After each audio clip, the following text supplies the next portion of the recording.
Hi, it's Tony Robbins. Listen, I've been having fun with the internet recently. I finally figured out how to send, videos out to people. And I know it's not new, but it's new for me. So I thought I'd send something out to you that's really special. Just something in the middle of this world. We're getting all this negative news. Just something to feed your mind for a moment. Something out of one of my live seminars. Just give you a little chance to give yourself a break and think of something good instead of all the stuff that we hear out there. So hope you enjoy it. Leave me a little comment on my blog here. I'd love to stay in touch and tell your friends about it, all right? Live strong and live with passion. And I look forward to being with you soon.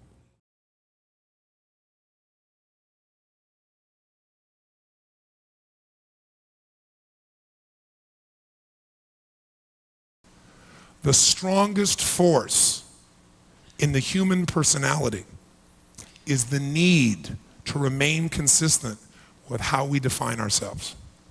I'm going to say that again. The strongest force in the human personality is the need to remain consistent with how we define ourselves. What does that mean? We live in a world of so much uncertainty now because change happens how often? Constantly. Men's roles, women's roles, jobs, environments, businesses, bam, bam, bam, it's all changing. So we have a need as human beings for certainty. We're not certain about relationships, businesses, time. We're not certain about a lot, but one thing at least we're certain about is I know who I am. If you don't know that, you freak out and you have what's called an identity crisis, where you can't make any decisions, you're freaking out. So we all define ourselves subconsciously. So some people see themselves as being extraordinarily conservative. Are they gonna do something crazy? They're gonna know, hey, I'm not that kind of person. What kind of person? I don't know, but I'm not that kind of person. Isn't that true? If you think you're outrageous, you move differently, you talk differently, you do things differently. There's no one right or wrong, but most of us have trapped ourselves in an old identity and we've never updated who we are today. And so you go learn something, a skill, a talent, or ability, but your identity is, this is who I am, and so you never far surpass it. I'll give you a metaphor and this will make more sense. If in this room we set the thermostat at 78 degrees and the temperature drops, let's say 78 degrees is a metaphor for your comfort zone, not your goals, your comfort zone, which is known as your identity. Okay, people have goals that are more than their identity. That's why they don't usually get their goals, unless they expand their identity. So 78 degrees is how your body weight, not your goal, but the one you're comfortable with that you live regularly. 70 degrees is how much intimate emotion you have in your personal relationship. 70 degrees is how much money you need to make to feel comfortable, not your ultimate goal, but your comfort zone.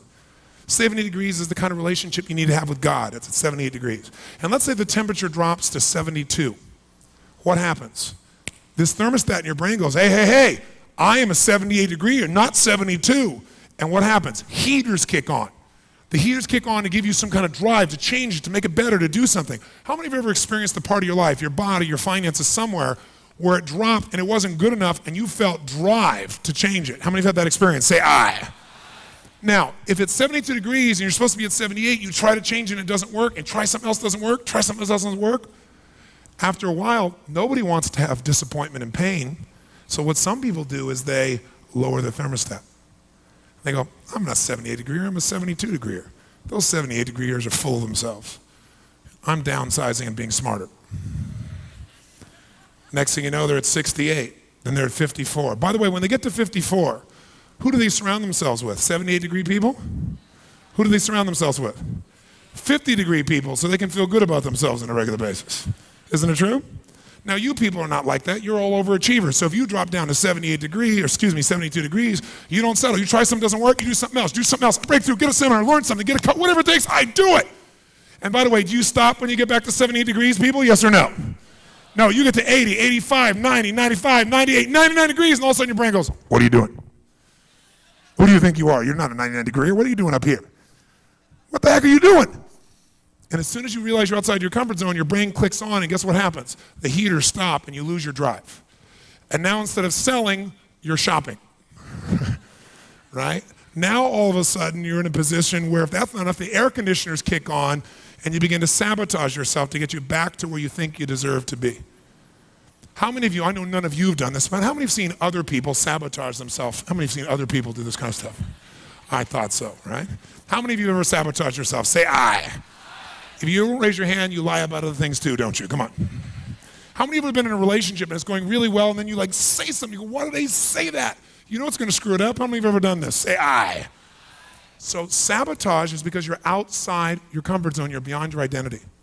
So the reason I tell you this is today, to get the most out of this day, one, change your state, because the fastest way to change your identity is to do things you don't normally do. And your brain will go, I don't do this, I just did it, it felt good. Maybe I could do this, maybe I'm more. Does that make sense? What gives you the edge? It's understanding why people do what they do. Because you understand why, you can have powerful positive influence. It says everything human beings do, they do for one of two reasons. We know what they are: to avoid what? Or to gain what? Now, as overly simplistic as that is, everything we do to avoid pain or gain pleasure, it's not quite true. Here's what I mean by that. We avoid what we associate pain to. We don't avoid real pain.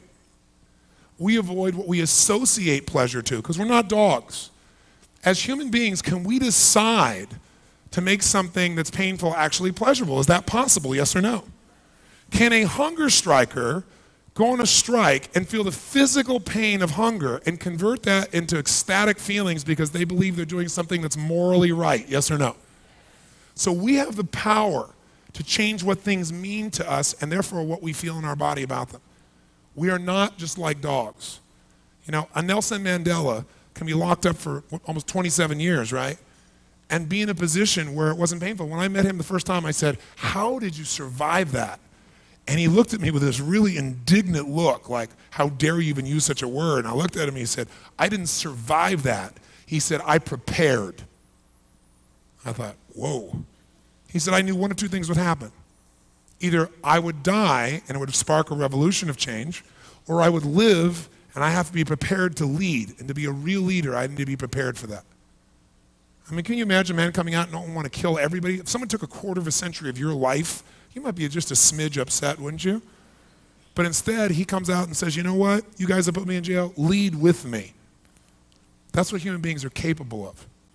But that means taking control of what equals pain and what equals pleasure. Most of us, though, live like dogs. We let other people train us what equals pain or pleasure so we fit into their world.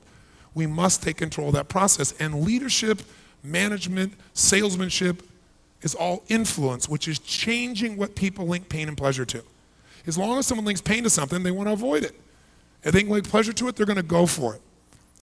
Let's take an example. Would all the ladies in the room, would all the women in the room please raise their hands so we can see the women in the room?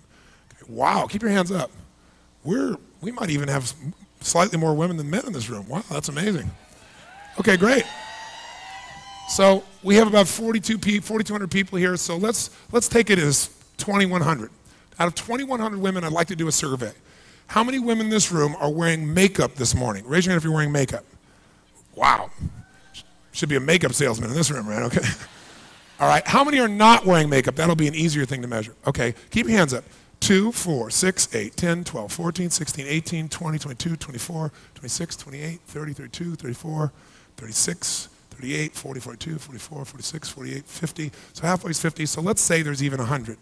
Out of 2,100 women, max, there's 100 not wearing makeup. 2,000 wearing makeup, only 100 not. Now, why is that? Is it because women love the process of putting on the makeup? How many wake up in the morning, oh, I love to do this? How many do it for that reason? Okay, a couple women on drugs, there's usually a few, okay. How many do not like to put on makeup, but you like the result, i.e. you associate pleasure to, if I wear makeup, you know, I feel more attractive, or other people more attracted to me. How many do it for pleasure reasons? Say I. How many women in this room sometimes wake up and think, how come men don't have to do this? But how many of you put it on anyway because you think if I don't put on my makeup, someone's going to say, what happened to your face? How many do it to avoid pain, ladies out there, to avoid pain? How many do it for both these reasons? Let's see a show of hands. Now, how many men in the room are wearing makeup? How many men in the room are wearing makeup? One man, thank you, sir, very much. Why aren't men wearing makeup? Is it because men are so naturally beautiful? Yeah, I'm beautiful, babe. No, I don't think so, bud. It's because we associate something different for a man wearing makeup than a woman, that's all. And for a man, it will usually equal pain in this culture, okay? Whereas for a woman, it equals pleasure. Everything we do, jot this down anywhere you want in your notes, just write down this. What I link pain to and what I link pleasure to shapes my destiny. What I link pain to and what I link pleasure to shapes my destiny. What I link pain to, what I link pleasure to shapes my destiny. Now, what does this mean?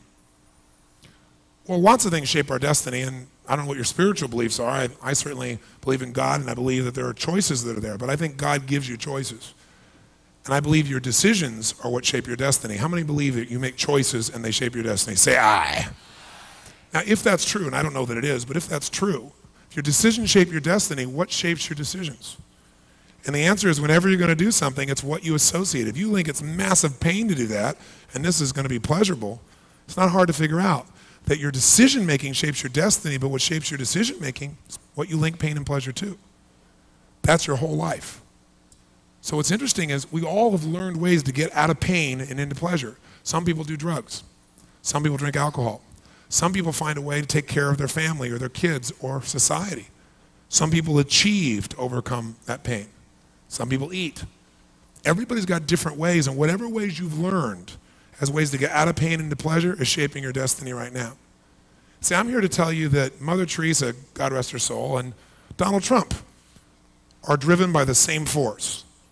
You say, Robbins, you sounded somewhat intelligent up until now. You're trying to tell me those two people, they're both alive, that they were both driven by the same force? That's insane. Donald Trump clearly is driven by economics, and she's driven by changing the world. True, but they're driven by what they've learned to link pain and pleasure to.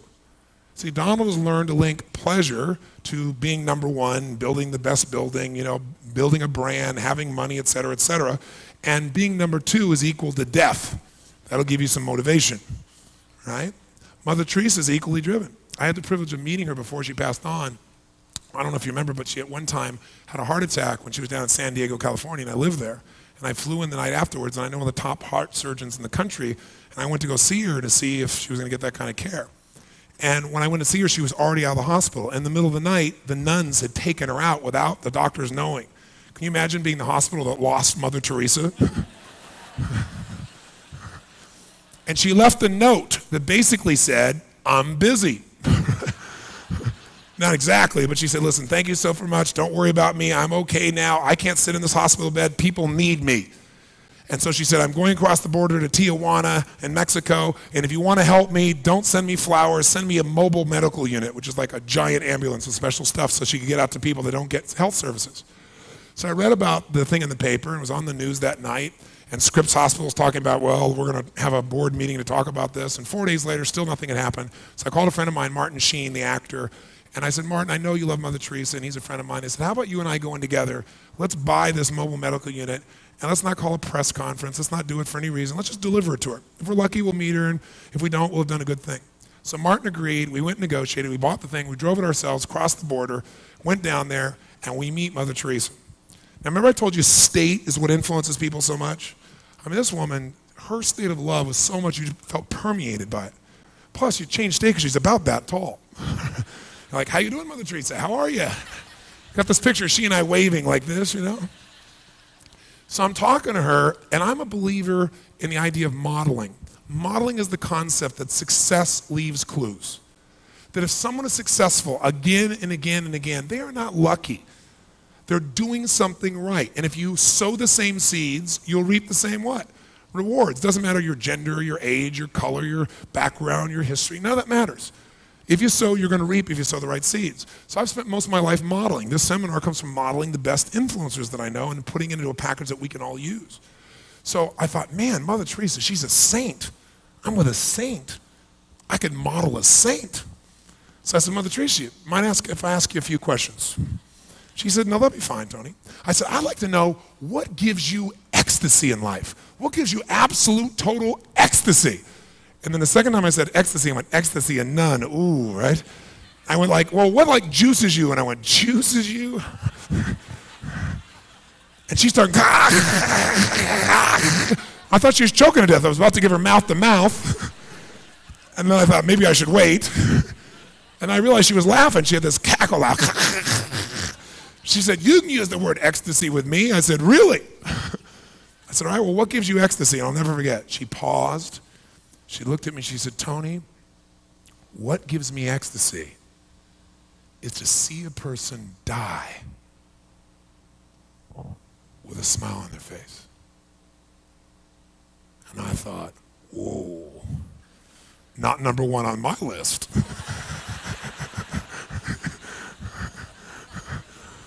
But in that moment, can you see why she went to 76 countries the last year of her life when her heart was terrible? See, she wasn't always this way. Time she was 50 years old, she was a school teacher, she was a nun, but she taught the richest kids in India. She wasn't helping people that were dying. She had an experience that changed her life, changed what meant pain and pleasure. A man was dying. She was in the city of joy, as it's called. It's not a beautiful place. And this man was dying. He saw she was dying. He tripped into her and fell in her arms, and she couldn't drop him. He came, sister, sister, please help me, please help me. She wanted someone else to do it, but she couldn't. So she took him to the hospital, tried to drop him off. He said, please, they won't help me. Please stay with me. And he begged her, and after a while she realized that they didn't help him because he was, in that country, a lower caste. Took him to another hospital. By the third hospital, nobody helped him. So she took him home, and he died in her arms. Heavy. Boom! In one moment, she changed what equals pain and what equals pleasure. It used to be being around a dying person was ultimate pain. Now, not helping a dying person was the greatest pain of her life. She tried to leave the feeling. She got in a train and went away from the city, but you can't leave what's inside you. So she promised God that as long as she lived, no one within the range of her influence would ever die again without dignity and love. Did she keep her word? Because it became her standard, my friends, not her desire. And she lived it.